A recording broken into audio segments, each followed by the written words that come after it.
Hello and welcome to Verbling.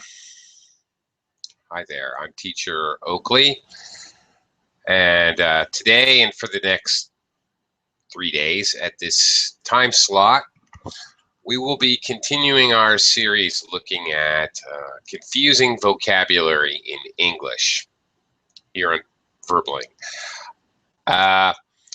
Okay, these what we'll be looking at more specifically are very similarly spelled words and a lot of homophones, words that are pronounced exactly the same, even though they may have slightly different spellings and slightly different or even entirely different meanings.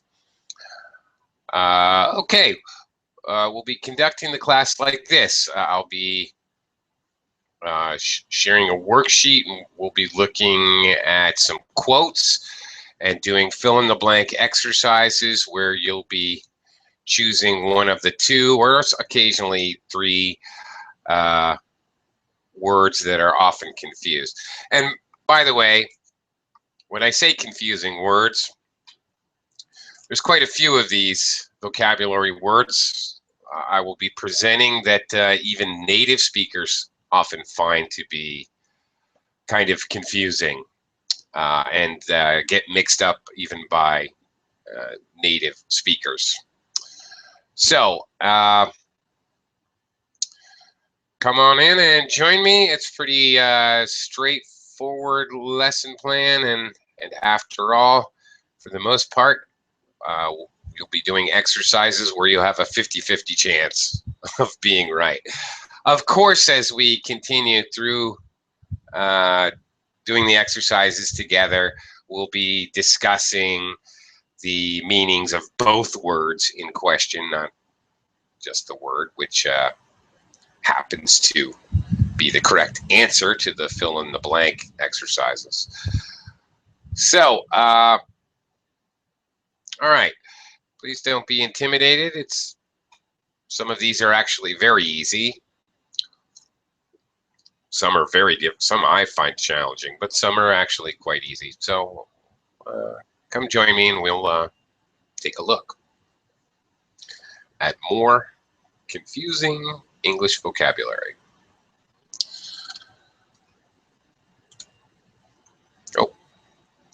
Okay. Maybe you're shy. Well, okay, let me show you what we'll be doing, just so you won't be too intimidated. This is the idea. Let me screen share so you can see what the idea is. For example, confusing words because they sound a lot alike. These are not exactly homophones. They're not exactly pronounced the same, but they're very similar. Formally or formerly. Got to be a little careful in pronunciation and usage. Okay. There we go. Now we've got the ball rolling here. So, all right. Let me welcome Carmen. Hi, Carmen. Good morning, Oakley. Hello. How are you? I'm fine. What about you? A little tired, but I'm okay. Thank you very much. Okay, then. Okay. And also let me welcome David. Hi, David. Hi, how are you? Doing okay. David. Welcome, welcome. Okay, plenty of room in the class. If others would like to join us, jump in anytime. It really doesn't matter if you're sooner or later. Okay, let's get started. Carmen. All right, looking at words that are frequently confused. Very simple. Could you please read the quote here and try to insert the correct word up above in blue here. All okay, right? then. Yeah. Home computers are being called upon to perform many new functions, including the conception of homework, eating by the duck. Oh my God, I have no idea about this. Computers are being called on to perform. Oh. Okay, hang on a second.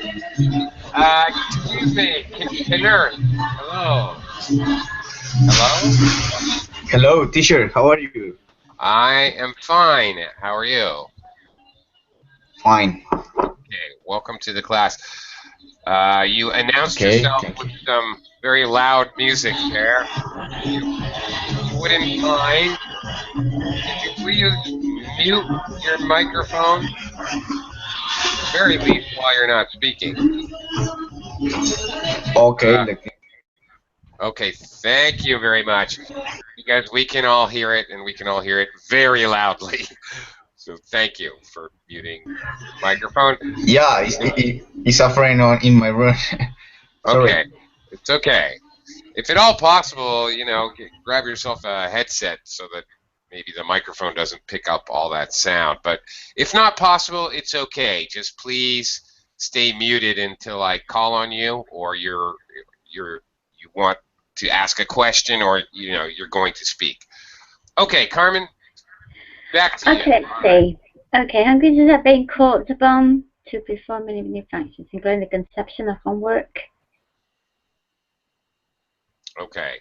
Well, I would guess formally like being earlier in the. Correct. Earlier. So which one is that? The second one. The second one. You are correct. Right. This quote has an element of particularly American culture. The classic excuse for not doing your homework or not having your homework. Oh yes. I get it now. It's like when you haven't done your homework. It's I did it, but I was eaten by the dog. I get it now. Right. Okay then. Right, the stereotypical, classical excuse for not doing your homework. Oh, I did it, but the dog ate it. Exactly. Okay then. So, it used to be eaten by the dog, but now we have a new excuse. Oh, my computer crashed, so I didn't finish my homework. That's it. Formerly meaning before, prior. That's right. The other word, however, formally, again an adverb with the ly ending. Carmen, do you know the meaning of the other word in question? Formally. Formally, like something is proper. That's something that is. Right. I don't know how to explain it. That's pretty good. Formal versus informal. Yeah. That's it. So yeah, proper and using a high degree of politeness and social etiquette and so forth is formal. Okay. All right. That's it. Thank you. Let's move on. Oh, one more question. Nothing really to do with English, but Carmen, do you know who Doug Larson is? No idea. Sorry. No. Okay. Must be someone important because because this quote belongs to him, doesn't it? Well, I don't know. He's a cartoonist, and he used to do a cartoon called The Far Side, which is one panel cartoon. If you want to Google it or something, if you want to search it, they're often very, very amusing. He's a very sarcastic and funny individual. Okay, thank you. I'll have a look. Sure. Okay, cool. Thank you. Let me quickly welcome Mustafa to the class. Hey there. Hi, teacher. Hi, welcome. Good to see you. Thank you. You're welcome. And okay, well, we've had another student join us, so let me welcome Roberto. Hi, Roberto. Hi, teacher. Hello, hello. Hello. Welcome.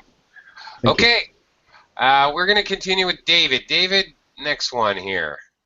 Okay, now this one is an example of a homophone, or homophones, I should say. There's two of them. Okay, because they are pronounced exact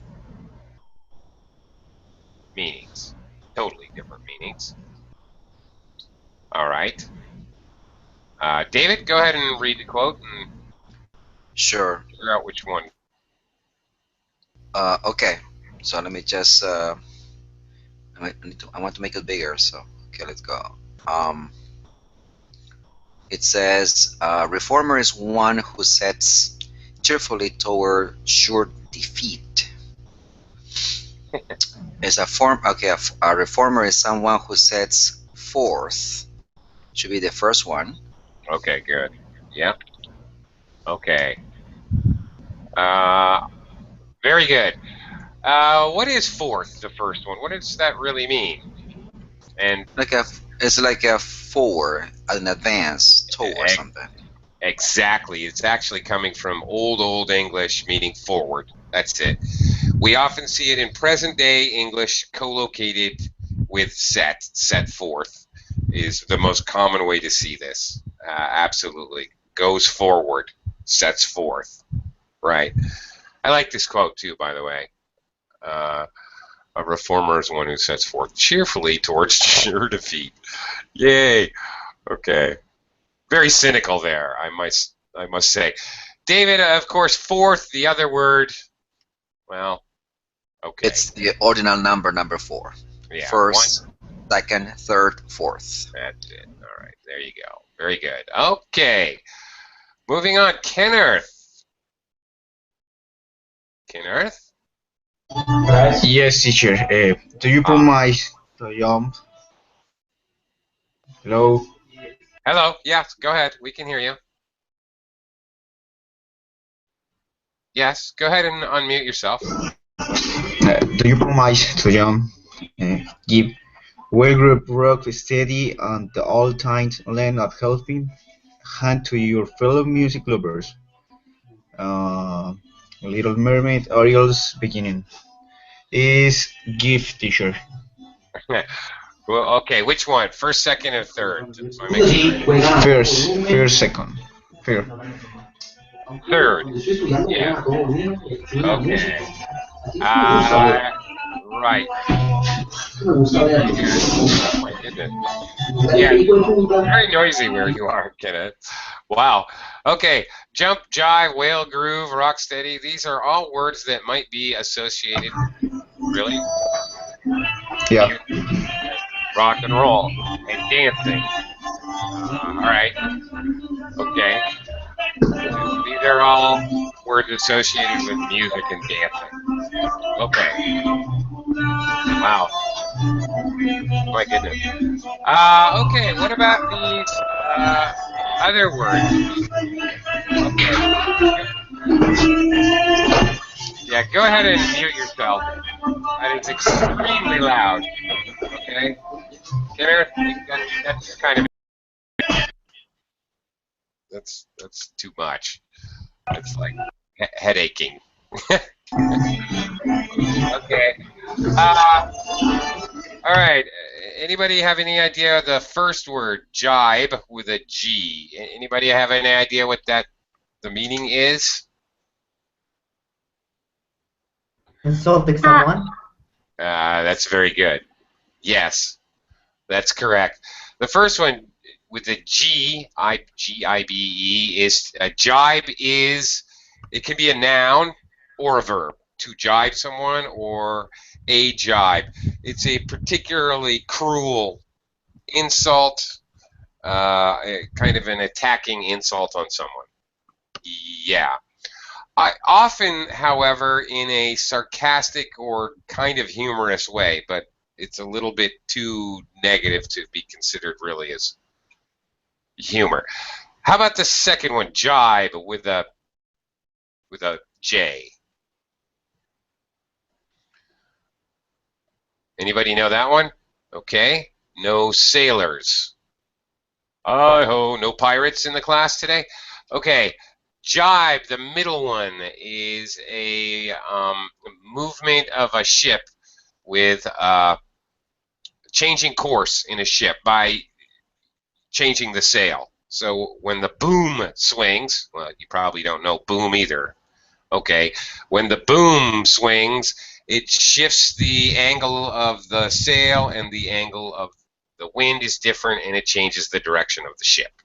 So there you go. It's a sailing term, to jibe. Okay. Like divate, I think, or deviate, or something like this. Yeah. Well, Divation. Like changing direction. yeah, you divert or deviate. Deviate, sorry, deviate. Yeah, Sure, sure. Yes, it is like that, but it's exclusively really used for sailing. And you're actually using your jib. You're using it's very specific. You're using a specific sail. Each sail has a different name. You're using a specific sail in order to deviate your course. So it's quite specific. It's not a general term like to deviate, or it's extremely specific. Your jib sail is your, I believe, if I remember correctly, it's the forward sail, not your main sail. So you're making an adjustment instead of by turning the wheel or changing your rudder, but by moving your jib. Okay, anyway, if you're not sailors, I guess it's not that important. All right, jump and jive often go together, by the way. Okay, has to do with it dancing kind of wildly. All right, let's move on to the next one, Mustafa. Hardy? Okay. Hardy, now, okay. All right. Blank laughter is a good way to jog internally without having to go outdoors. Hardly. Oh, okay. Which one? Okay. The first Hearty, one or the second one? Hearty or hardy? Hardy, no, I don't think. Hearty laughter?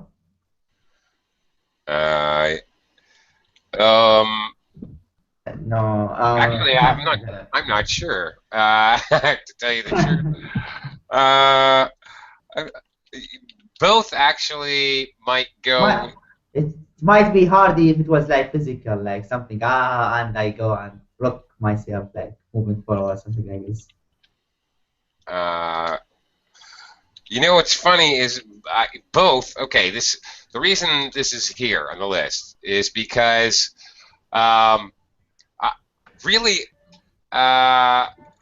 it could be either one, to tell you the truth. Actually, either answer could be the right answer. What do you think hearty means? Hearty from your heart, like yeah, from your heart, basically. Yeah, this is the meaning of it. Right, and so laughter from your heart would actually make sense. So Yeah. I agree with your pick. Yeah, maybe the Right. second one or the first one would be strongly or loud. Strongly. But Yeah. kind of weird. Yeah. Yeah. If something is hearty, like well, let's see. Potatoes are fairly hardy with a D. Vegetable. You can store potatoes all winter long in a cool place. They'll stay a long time.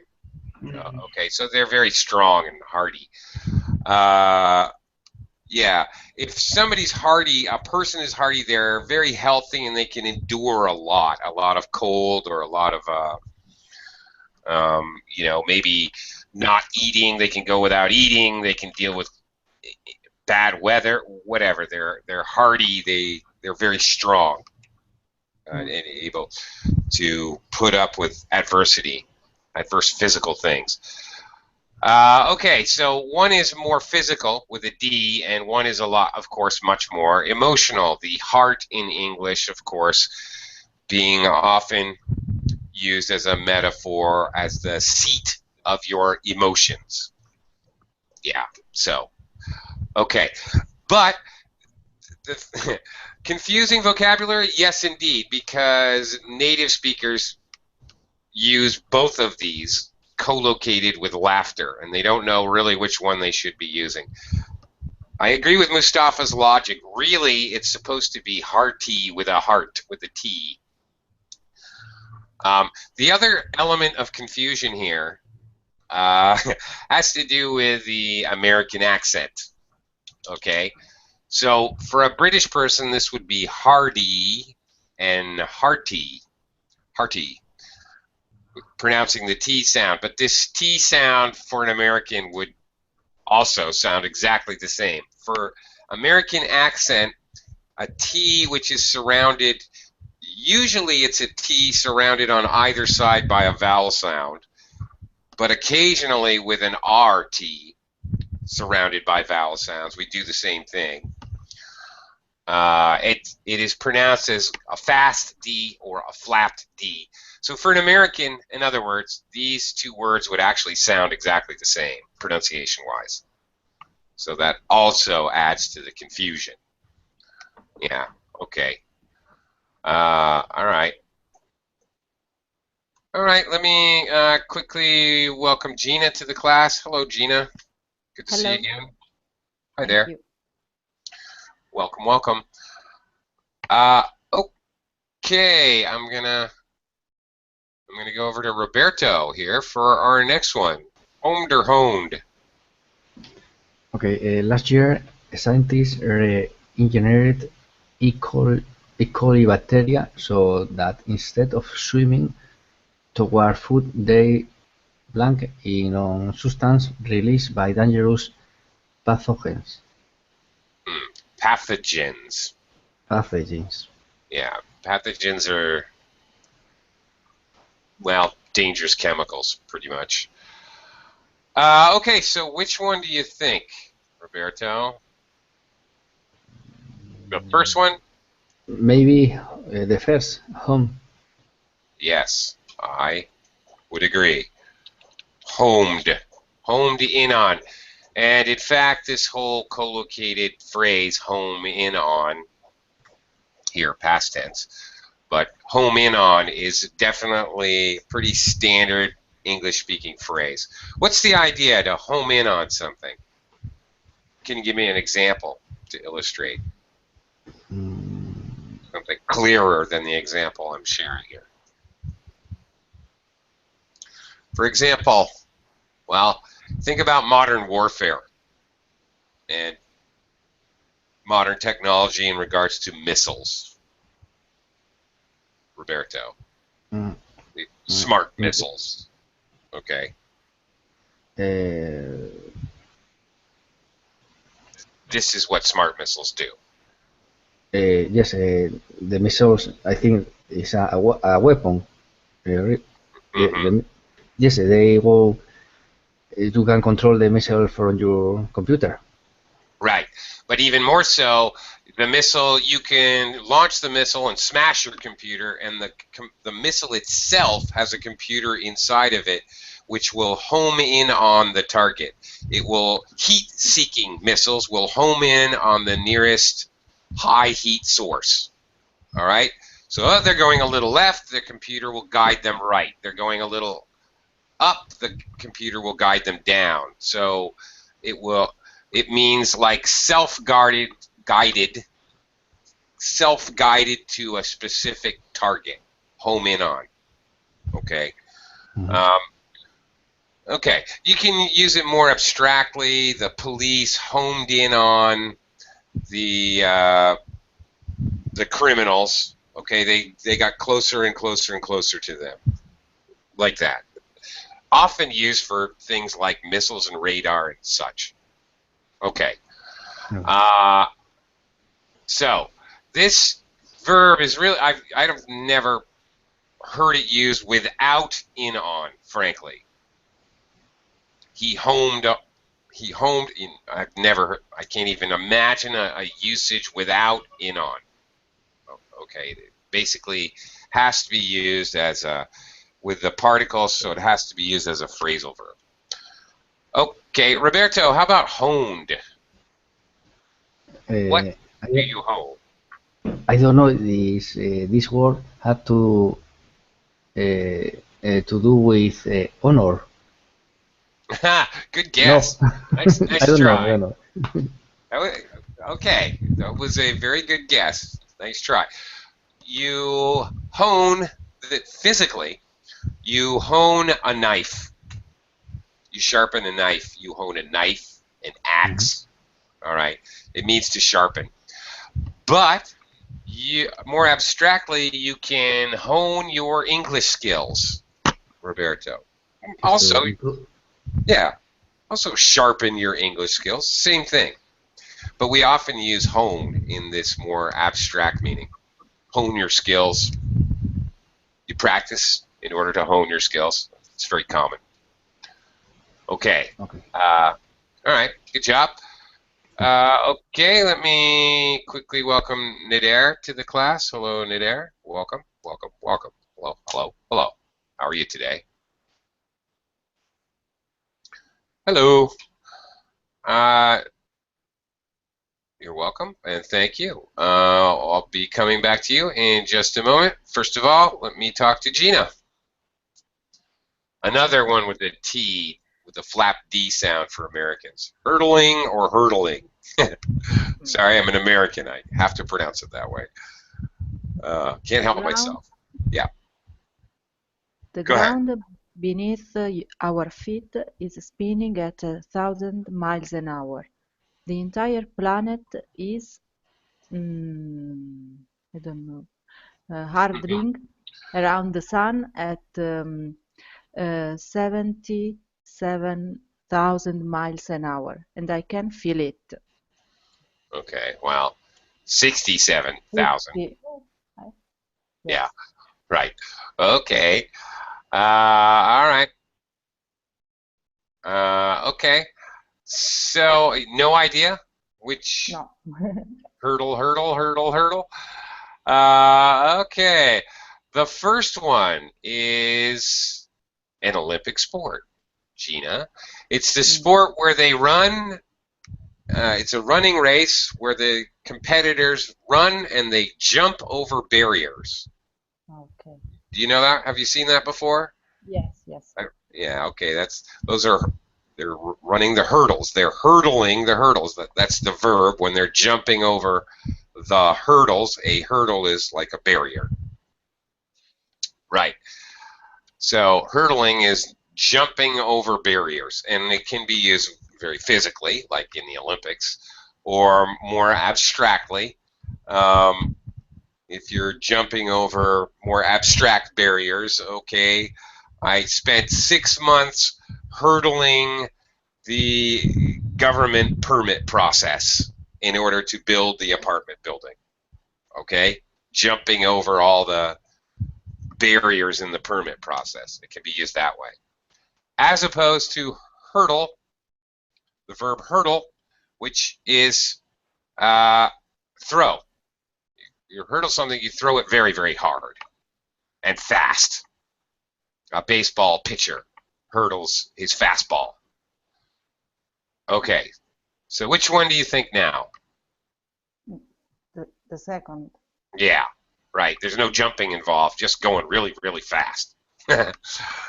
Yes, so we use hurtling as an adjective as well to express the idea. Really fast and hard with a lot of force. That's it. Okay, so all right, the F1 race cars hurtle down the track at 200 miles an hour, like that. Okay, Nader. Ingenious or ingenuous. Notice the difference in pronunciation. Ingenious or ingenuous.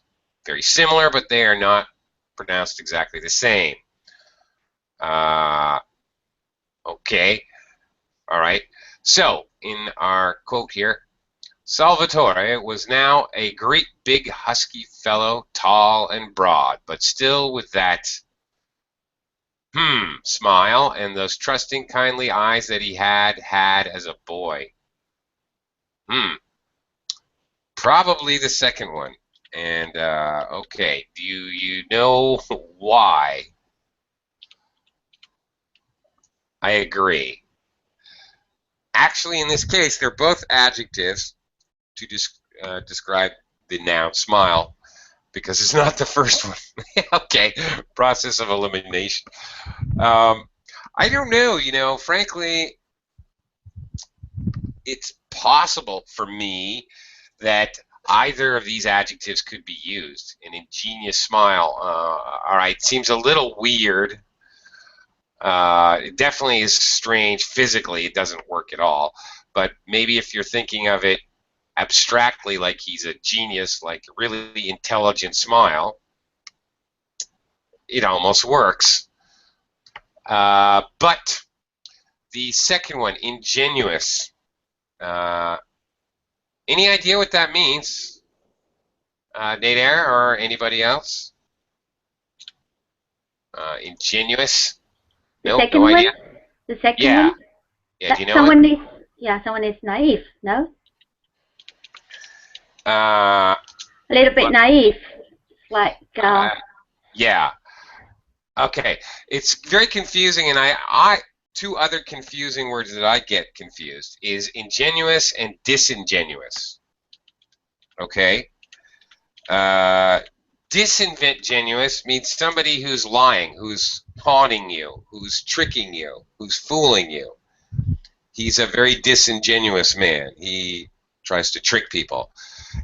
I get these two confused, frankly. And then ingenuous, Carmen is exactly right. Disingenuous is the tricker.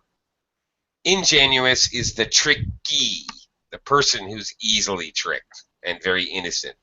So, okay, in that case, an innocent smile is a more common, basic idea, in English at least. Especially since we then go on to talk about trusting eyes, trusting, okay. Right. Okay, so that makes sense, given the rest of the quote. All right. Great job.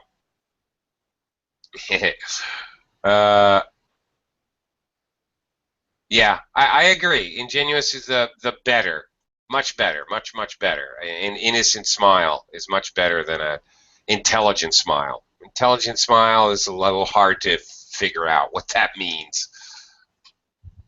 Yeah, I agree. The second one's much better. And much more logical given the rest of the quote. Okay, back to, actually, Carmen, back to you. Leeches or leeches? These are homophones. These are words that sound precisely the same. Okay, you're feeding off the violence and the despair of the drug trade. You're a parasite who of the culture of drugs. Between these two, I only know the second one, the leeches, like the bloodsucker. For the first one, I have no idea. Okay, the bloodsucker. Okay. All right.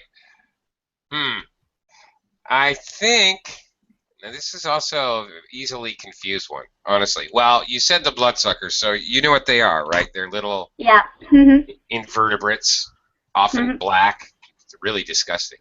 Have you ever had a leech get on you? No. Really? You never have? No, in my life. Why should I know? No. Well, never. Why do you see them or filled with blood? That would be disgusting. I don't know. Yes, it is. It's happened to me several times when I was a kid. I grew up in the countryside in the United States, and it's fairly common. Really? Yeah, any water that's not really rapidly moving. Yeah. Actually, even if it is rapidly moving, okay, it gets back on your leg, Yeah, it does. There's a number of like home remedies to get them off, too. And those include, you can burn them off with a match or a cigarette. You can rub dandelion, the very simple yellow flower, dandelion. Strangely enough, you ever do get a leech on you, you can grab a dandelion and rub that on. There's some chemical which is toxic to them, and they fall right off. You have to be careful about just pulling them off, because they can leave part of themselves inside of you. Oh gosh. All right. But I don't know the first one, actually. I don't know. Okay. All right. I think, okay, that it would have to be leeches, the second one. Like the actual parasite, the actual insect.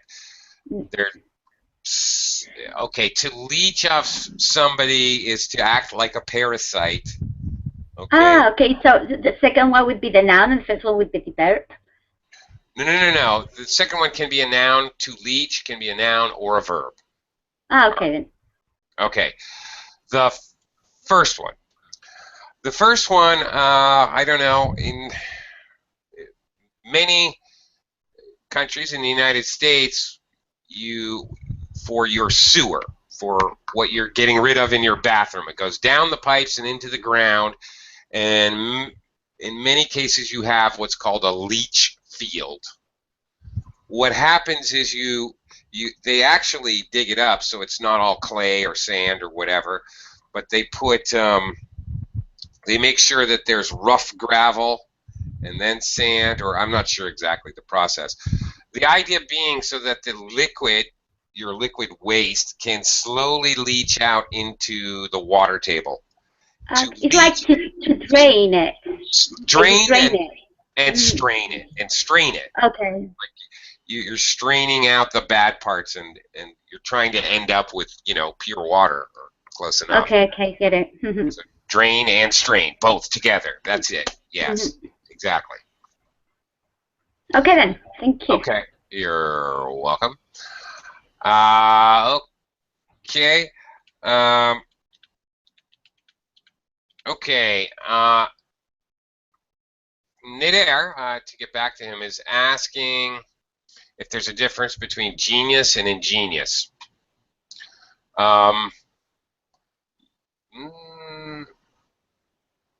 Well, yes and no.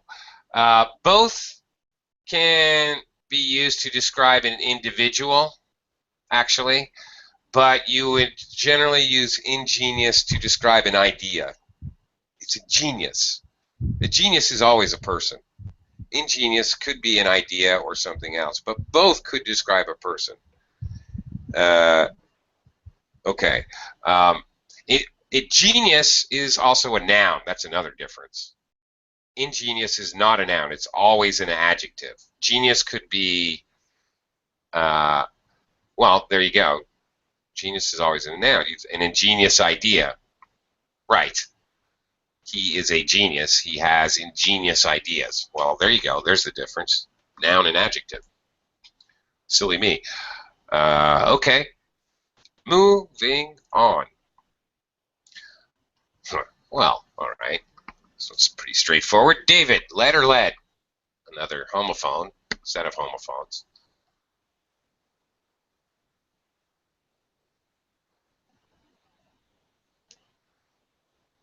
David, are you there? Are you still with us? Okay, well, I'll skip you this time around. All right. Kenneth, hello. Are you still here? Yes, teacher, yeah. Great. Okay. Much quieter. Okay. We can share. Yeah. We can share our future clearly and wisely only when we know the path with hash blank to the present. I think it's lead, the first. The first. Has led. Huh. Okay. This is very confusing. Okay. Again with the, suddenly it's loud again. Okay, what is the verb? Okay, if someone's following you, you are the leader, what are you doing? To lead, right? Past tense, I always lead, simple present. Yesterday, I led them, L-E-D. I have led them. So in actuality, because we have has led, it's a present perfect tense, we need the past participle. So in actuality, it's the second one. Led, of course, can be a verb, to lead, a leader leads, but it can, as a verb, it's to lead, but as a noun, it is led. And it sounds the same, but as a noun, it is a mineral, a type of metal, very heavy. In the English connotation we taught, we use lead as a metaphor for something very, very heavy. It is pronounced the same, lead, lead, but lead with an A is a noun, not a verb. It has to be pronounced lead if we're making it a verb. So there you go. Actually, that was a kind of a trick, Kenneth. So it's lead. The second. Yes, Kieran caught that, but Okay. have every. Yeah, and that's why it's confusing. Okay. All right. Tricky one. Challenging one here. Mustafa, liable or libel? Almost pronounced the same, but slight difference. Liable. There's a Y sound between the I and the A, and the second one, libel. Okay. Okay. If you shoot me, you are blank to lose a lot of those humanitarian awards.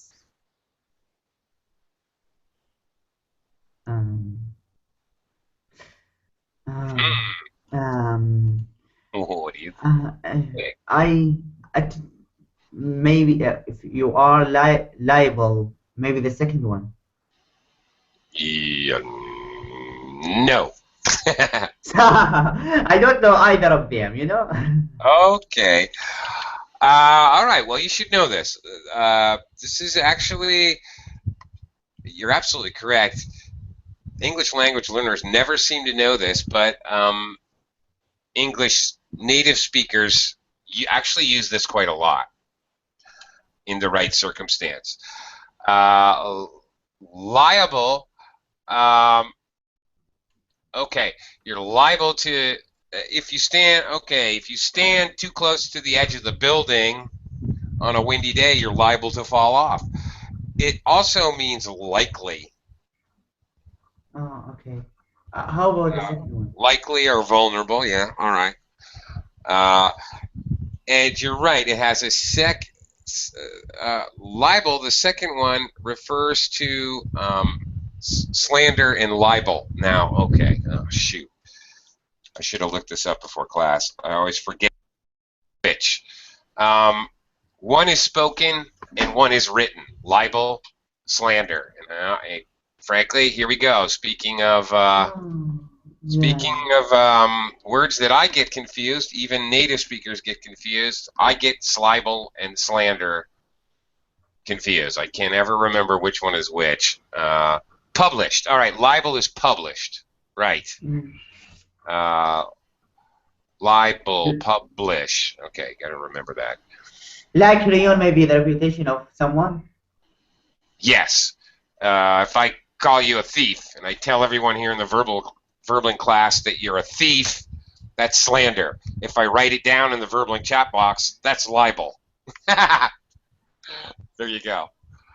Okay. All right. I say something very bad about you, very demeaning or damaging to your reputation, or even to you financially, if it means that people won't, you know, deal with you economically.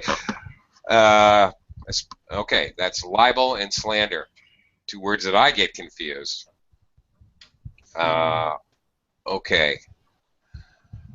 All right, but the first one is very common. You are liable to whatever. Don't play with that sharp stick. You're liable to put out an eye. I mean, there's tons of very conversational, ordinary, everyday uses for libel. You know, when your mother disciplines you, you're liable to put your eye out. Don't cross your eyes. They're liable to stay that way. Yeah.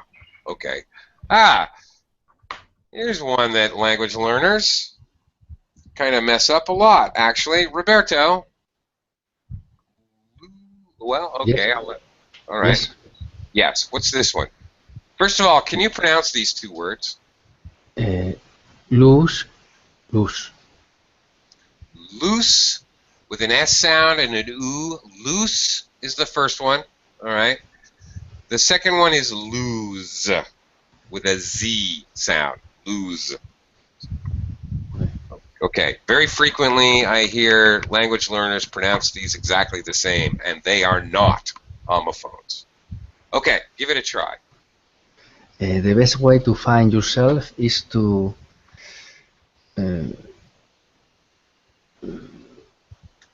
to lose yourself in the service of others.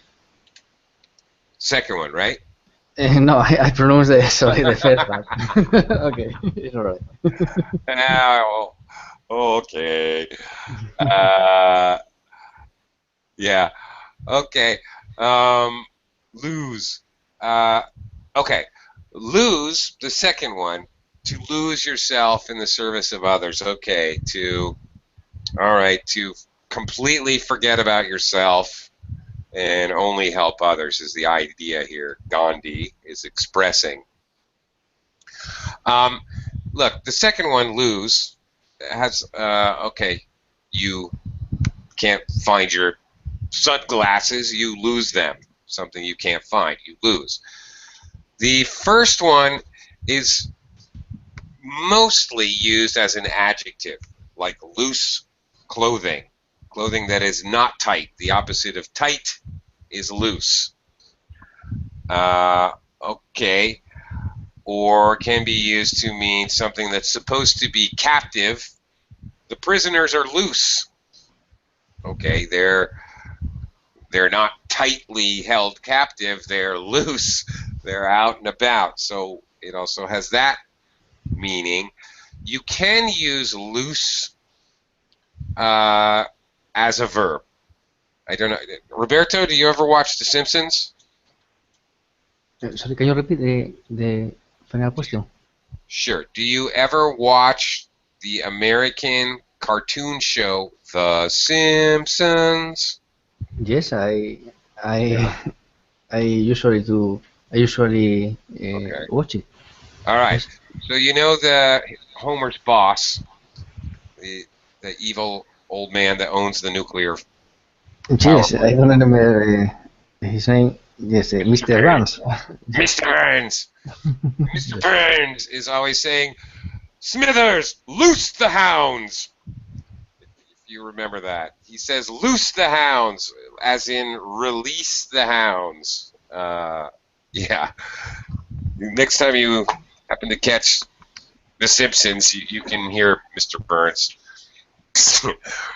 Loose the hounds. He always releases the hounds, the dogs, to go eat people on his property, whatever. Yes. Loose the hounds. It can be a verb, and Mr. Burns is an excellent example. All right. Okay. All right.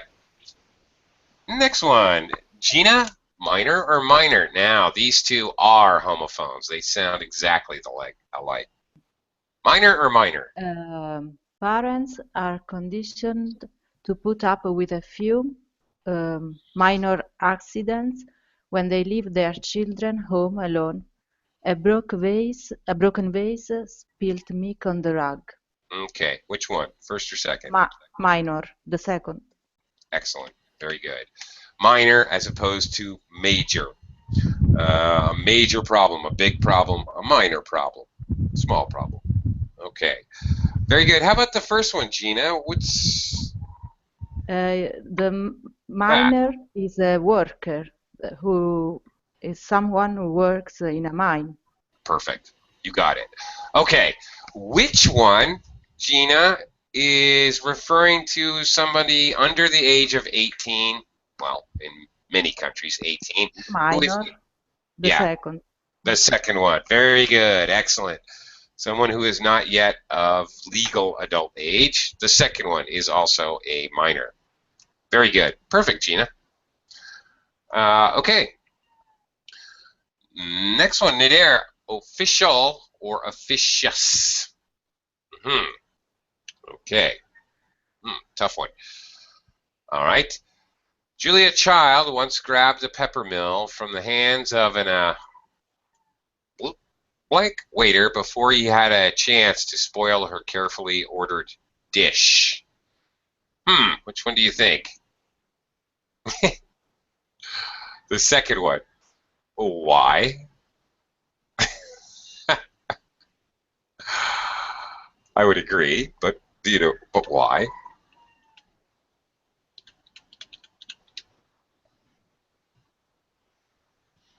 Do you know why? Okay, all right. All right. I have no idea what an official waiter would be. I don't have a clue. That sounds very, very silly. I totally agree with you. What possibly could that mean? An official waiter. Sounds like a kind of ridiculous thing. Yeah. Okay. All right. Official is more what you are. Okay. So official can be a noun. He is an official of the government. He is an official representative. He's a sanctioned, appointed, all the paperwork. Okay. Right. It's more about what you are. Officious is more about how you act. If you act like an authority, domineering, authoritarian, possibly it can also mean interfering. All right. So it can mean authoritarian interfering, or it can mean just kind of overly enthusiastic interfering.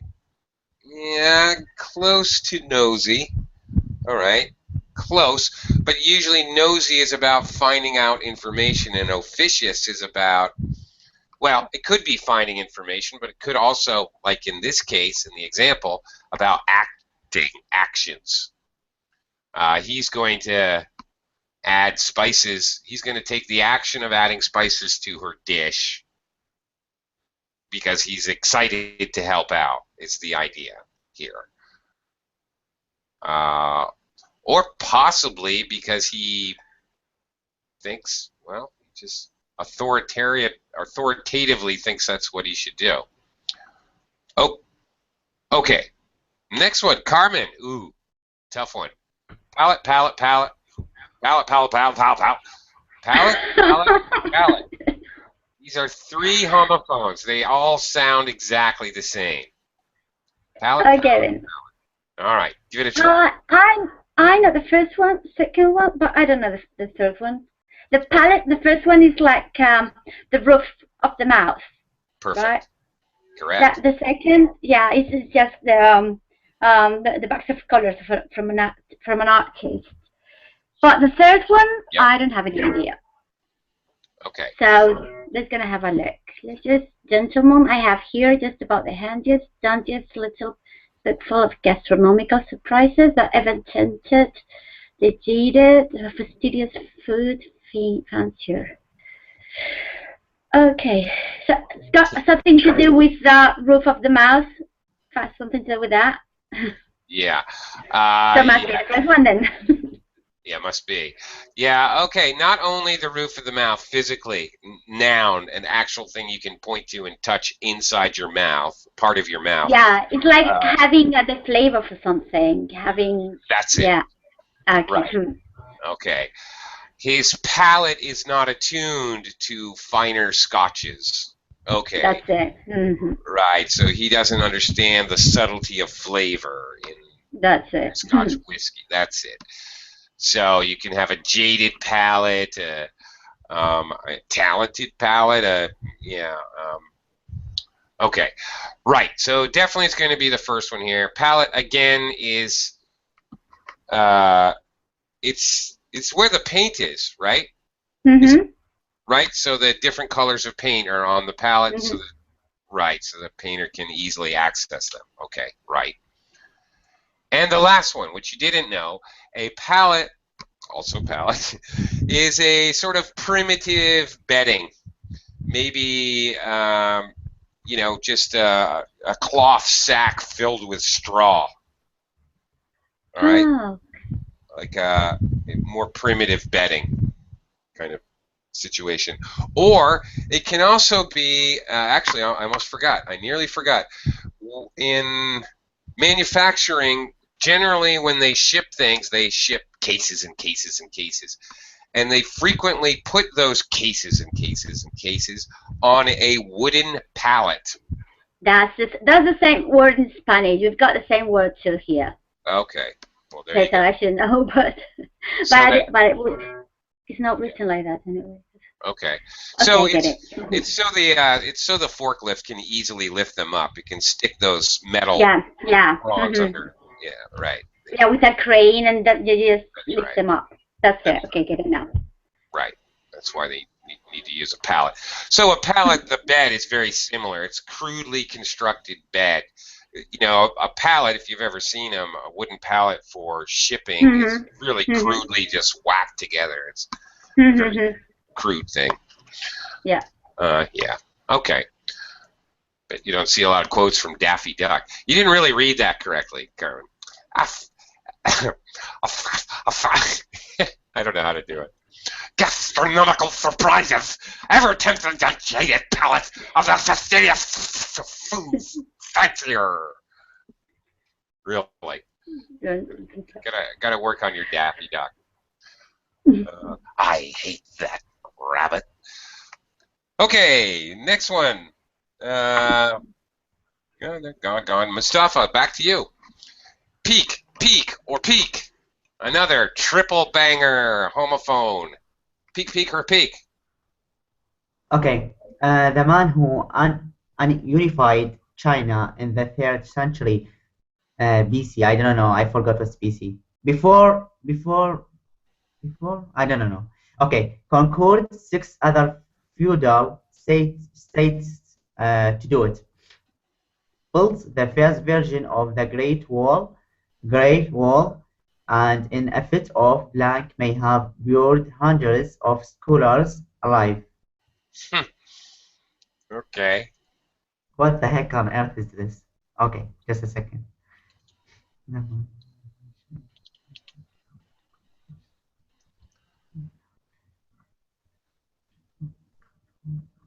It's interesting. Okay. It's interesting because it has. Okay. Well, all right. Well, I'll let you take a guess.